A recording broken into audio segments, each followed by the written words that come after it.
Economic state of emergency. Political ineptitude and a lack of economic foresight and know-how within the TNT government is leading to an economic crisis of epic proportions, whereby for the first time in the history of our nation, it seems that TNT might soon be at risk of default on its debt.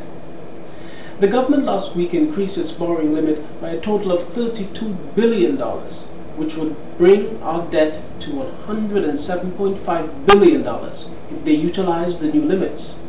At this level of debt, the GDP ratio gets pushed to around 76%, an astonishing ratio. At 61% debt to GDP ratio, the US got its credit rating downgraded by rating agencies. So just imagine the finance minister proposing to raise the debt ceiling to far beyond 61%, but at least 76% of our GDP, 140 billion approximately. Just stop for a moment and realize what this government is proposing to do here. If the Prime Minister and her government continues along this path, the impact will be extremely severe for the Trinidad and Tobago economy. So much so that it will reduce maneuverability, invite devaluation of currency, and cause financial turmoil in TNT. The man in the street will be surely affected.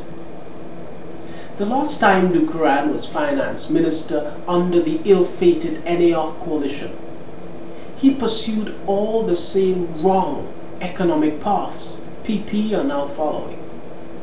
Then, as now, they saw agriculture as the way forward for TNT. It isn't.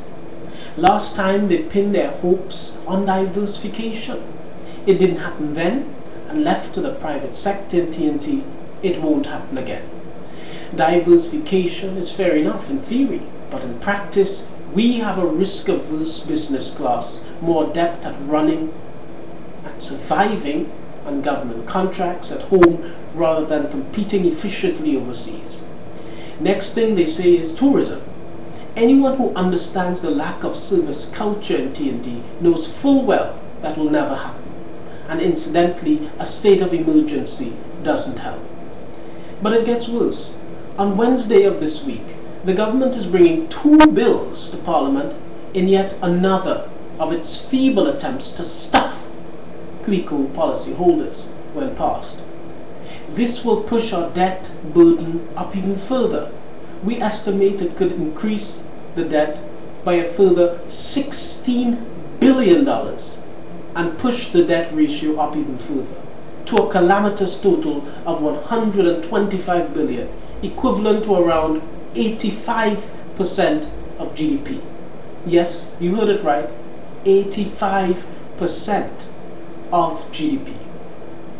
The problem with Dukuran is that he wants to inflict his theories, already failed once before, on us again. It seems he just hasn't learned from his own past experiences.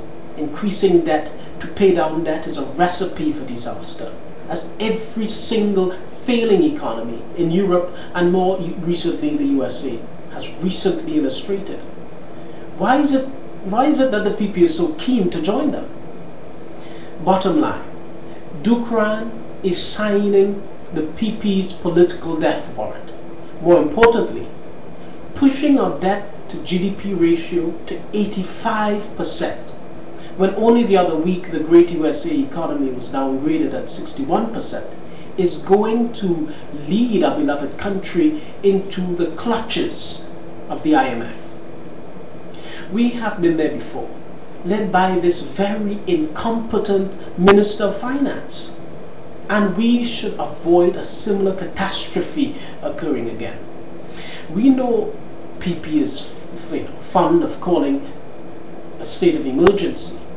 Well, here's another thing for Kamala and her government. PNM abroad calls this an economic state of emergency.